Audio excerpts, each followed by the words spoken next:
Oh my goodness gracious, what? I don't know what's up with that light. It must be dark in here. Man, it's blinding.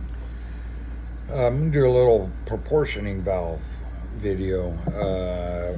I'm redoing the brakes on the 1990 square body Suburban. And you cannot get a proportioning valve. I'm going to turn this around. So, this is the old proportioning combination valve. It's actually, I think, called a combination valve, but we call it a proportioning valve. Here's the new one. This mounting is weird. I don't know how I'm going to put this in, but we're gonna. Anyways, so the way this, the functionality of this is pretty cool. So if you're trying to bleed your brakes on a Chevy, what I call a square body. A lot of people call it the OOBS, but whatever. It's a square body. You get your line comes from the master cylinder,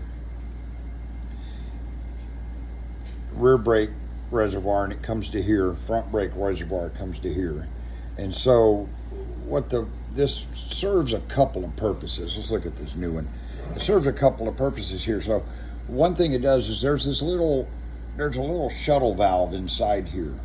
So first thing it does is it proportions the amount of pressure that goes to the respective brakes, because the rear comes in here and it comes out there. The front comes in here from the master cylinder and it goes out there and goes to the brakes. And I guess, the problem is you could just not have this and take this line and hook it up into the master cylinder, and this line and hook it up into the master cylinder, and you would have brakes, but it would apply equal pressure to the front and back brakes. And so what happens there, especially if you have a drum disc combo, which I do have, so the front brakes are disc and the rear brakes are drum, and so you get about 70% stopping power from the front brakes and about 30% from the back brakes. And what happens if it doesn't proportion that to 70-30 or whatever the number is, if you get equal pressure to the front disc and the rear drums will lock up and skid before the front discs will have adequate stopping power. So they put this proportioning valve in there and it does that, and so you get 70% to the front, 30% to the back. That way it kind of evens out where they may lock up.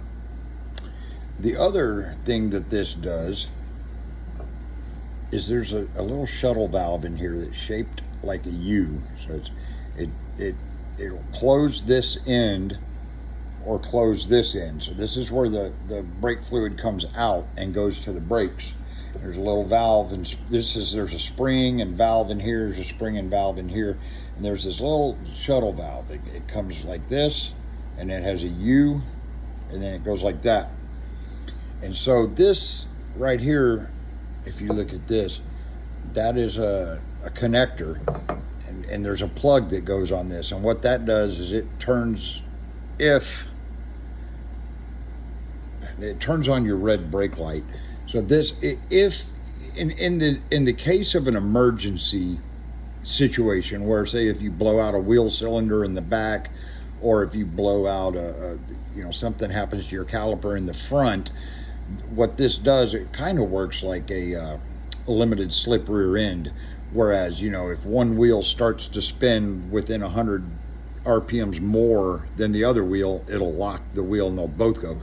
So what this does is if it senses more pressure going through one side or the other, so say you blow a wheel cylinder in the back and you go to push your brakes, what'll happen is every time you push your brakes, all the fluid will come out the wheel cylinder and you won't really get any stopping. So what this shuttle valve in here does is it realizes that there's no pressure on this side, and it'll trip it, and it goes boop, and it shoots over here and it closes this side off, or vice versa. If the problem's on this side, it'll go over there and close that side off. That way you can at least have brakes to get home or whatever. So a lot of times, and it happens on the rear quite a bit, especially on these older trucks, and what'll happen is you'll be trying to you'll be trying to bleed your brakes and you can never get them bled in the rear. 9 times out of 10, this is pushed over and you're not getting adequate pressure, if any, to the rear. And so what happens is, if you want to know if this is tripped open, you can take this out and they make a tool to center this so that this will stay open, and you can reset it. I couldn't reset mine because it was tripped. It tripped like a year ago, and it's been sitting over there, and it was just frozen in place. So anyways, if you want to, one way you can find out it may be if it's tripped, because if it trips, then it grounds this pin. This little shuttle, that's why it has that U in there. So if it shoots one way or the other way, this pin grounds, and then the red light will come on. So if your brake light is on, this could be why.